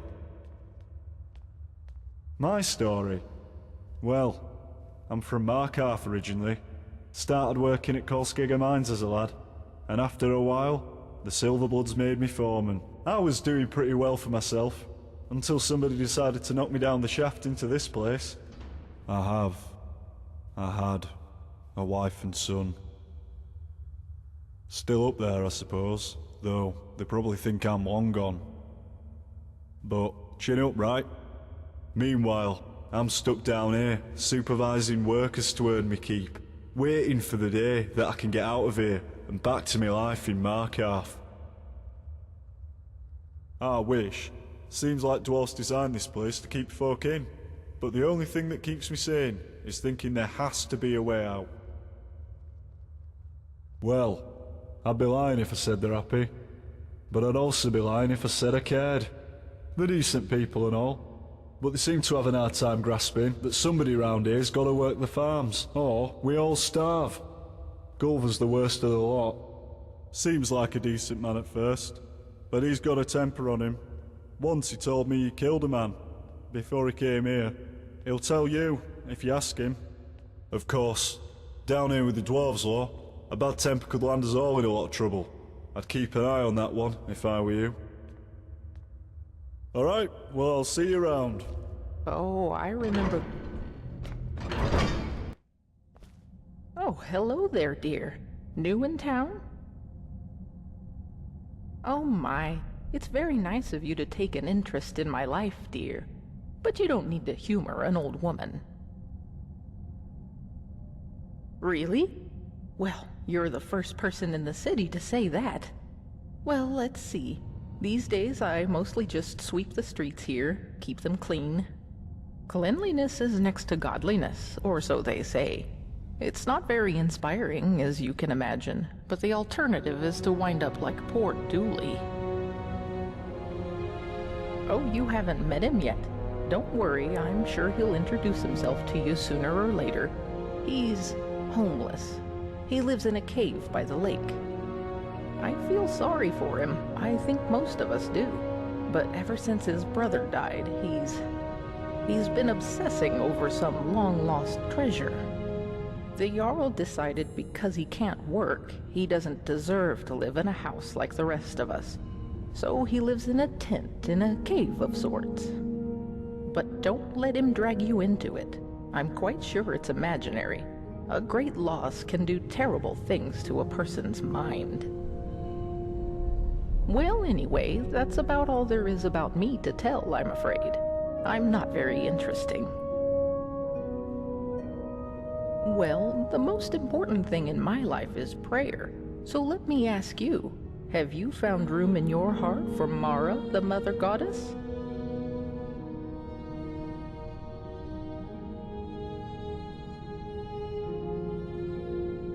Yes, of course, dear.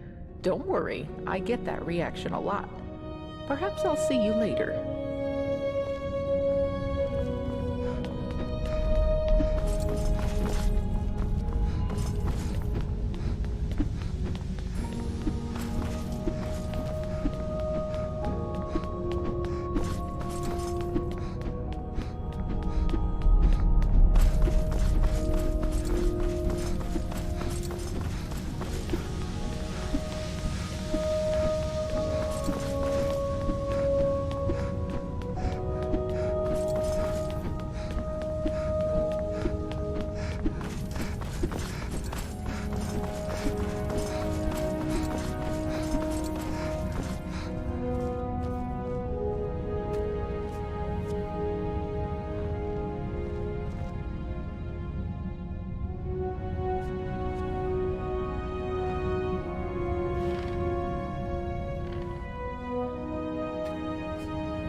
I see that you have a copy of the book Thief of Virtue.